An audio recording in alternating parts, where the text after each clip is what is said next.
Hello, today I will show you some what is so-called the sustainable building design major.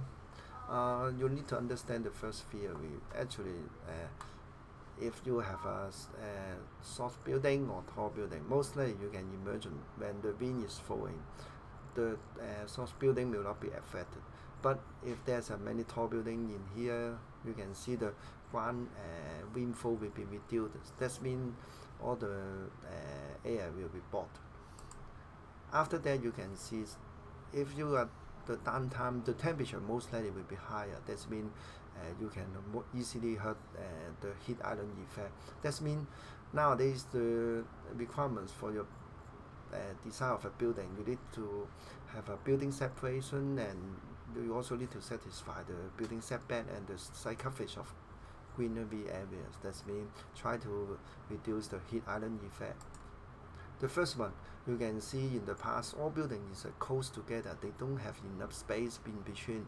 You can imagine how can the wind can flowing from the right to the left hand side. That means all the air is supported in here. That means try to improve the air ventilation and the environmental quality. We try to make sure your building design have a much more building separation. The first requirement is control the continuous projected facade length. That means this is a requirement is both related to the length. Make sure the length will not be larger than 5 times of the street canal.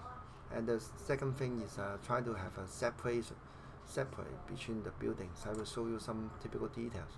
This is for example, this is typical buildings. The first one, we need to have a building setback. After that, we also need to provide a separation between the buildings. More than that, we also want to provide the podium gardens and the sky garden. After that, we can imagine the building separation can be much more better rather than the one you can show in here. After you provide the separation between the buildings, the wind can easily going through between the buildings and reduce the heat island effect. And also if they have a building nearby, so also we provide the building setback. Also the wind can easily going through this area. That's mean but you will ask when we need to follow this requirement. That means you need to make sure that you check the site area if it's more than 20,000 meters square, or if the site area is less than this one but the continuous projected length is more than 60 meters. You need to check two requirements. The first one is switch cannon 5 times will not be exceed the continuous projected length, and the second requirement is between the building and adjoining sites you need to have 7.5 meters, or if there's a building between buildings you also need to provide something like this. And also you need to calculate the permeability areas based on this table. For example, if your building is more than 60 meters and the area is more than 20,000 meter square, you need to provide at least 20% of the permeability for this area. I will show you the details later. Now, for example, this is a requirement I told you before is a 5 times. U is so-called try to take the minimum. For example, this UP is 15, and then you can multiple say 5. You can see 75 is the maximum allowed length you provide. But you now provide 18. That means the requirement you're not satisfied. You need to do something like this to reduce the width of the building for the lowest floor area, and you now can satisfy the requirements 1. Okay, and then try to do another step 2 is permeability checking.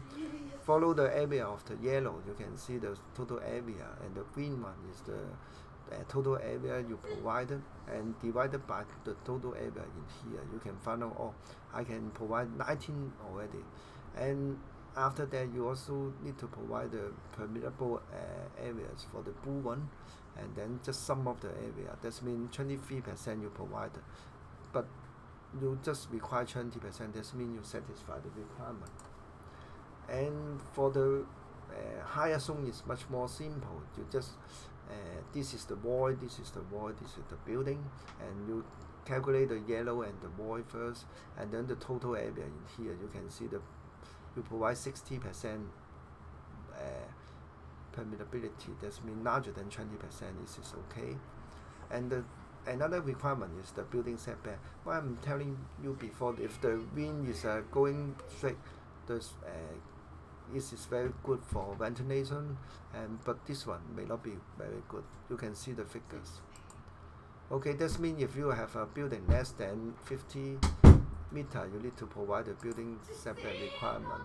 For the greenery area, if your building is less than 1,000 meters square, you don't need to provide. After that, you can choose the area you provided. Most likely, it's a 20%. It's a Hong Kong type of the building. If your building is larger than this area, you provide 30%. And this is some typical products we now do in Hong Kong. Thank you.